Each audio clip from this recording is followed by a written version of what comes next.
Hi everyone, Sean here for theworldcupnow.com, bringing you your Barclays Fantasy Premier League tips for the first of two blank game weeks. And this week we will be going through a guide on how to get you through the blanks relatively unscathed without taking point hits. Now, before I continue and flip the screen, I just want to make one note. I'm very happy to say that we are almost at 150 subscribers.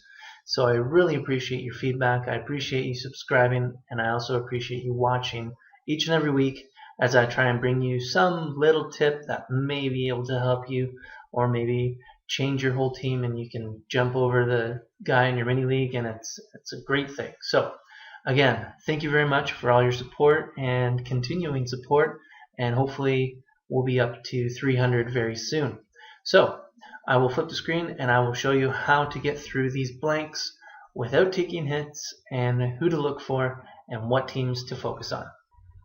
Alright, so I've just flipped the screen over to the fixtures page on the fantasypremierleague.com website, and before we get started, I just want to show or share my approach for the blanks and the upcoming double game weeks.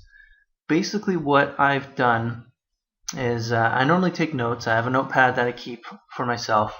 I kind of look through the games on their fixtures and work backwards. So basically what I've done is I've worked backwards from game week 31, and I've put together a hypothetical lineup that I would basically love to have.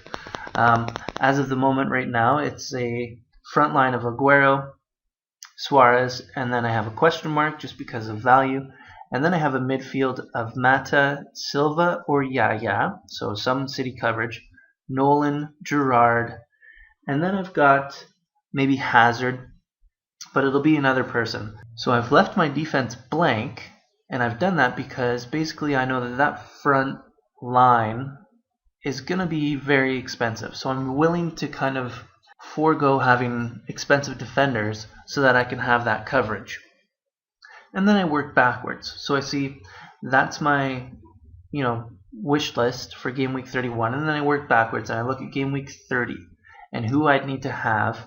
And there's no blanks in game week 30. I'll scoot up here in game week 30.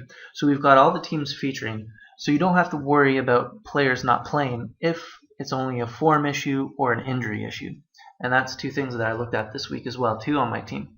So game week 30, you're pretty safe with the team that you have. So then you're left planning for game week 29. And you look at game week 29, and there's only 5 fixtures, 10 teams to choose from. And as I said in the post, you really want to look at teams that are going to be at home.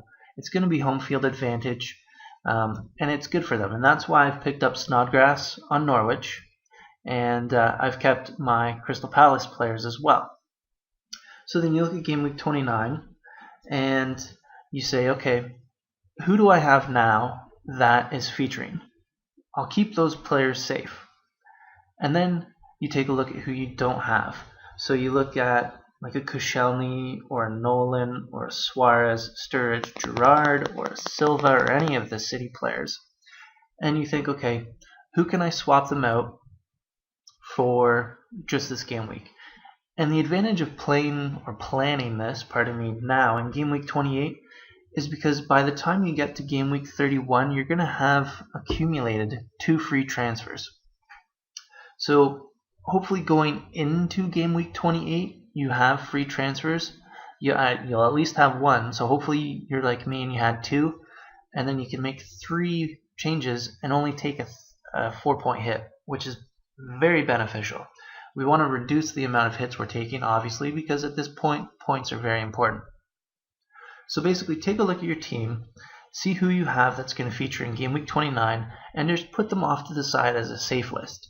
Then, take the other players that you have, whether it be an Arsenal, a West Ham, or a City, or, which is going to be a lot of people, a Liverpool player, and think, is it going to be beneficial if I save them or if I just sit them? People like Suarez, sit. You've probably accumulated a lot of value. You don't want to sell them and then just have to buy them back later. Now that's only considering if you keep Suarez. I know a lot of people have been ditching him for Sturridge. To me, you got to have one or the other. Don't go with no coverage, because that'll come beneficial when they have the double game week in game week 31. And that's what you want to pay attention to too, is you don't want to sell someone who's going to feature in a double game week only to buy them back later, especially if you've had them for a while and you've accumulated some value. So use that plan. Take a look at your team and just look at game week 29. Don't concern yourself about game week 28, because really it's only City, United, and Sunderland and West Brom who aren't featuring. Now, really, the only coverage I can see there would be with the Manchester teams. And those players you can sit, but you can't really sit the City ones because they have a double game week and you're risking a fall in price. So, that being said, take a look at those teams. And again, just plan backwards. Make a lineup of who you want in game week 31 with all the double game weeks, and then work backwards and plan out your trades as you go along. Now, obviously, injuries can throw a monkey wrench into that, but we plan for that. That's why we have a bench. Game week guide for the blanks. I'll have another one for game week 29, and hopefully this has helped. And again, like I said, I appreciate you subscribing. If you have not subscribed, please do so. Help me get up above 150. I would appreciate it. And again, I will see you next game week, and best of luck.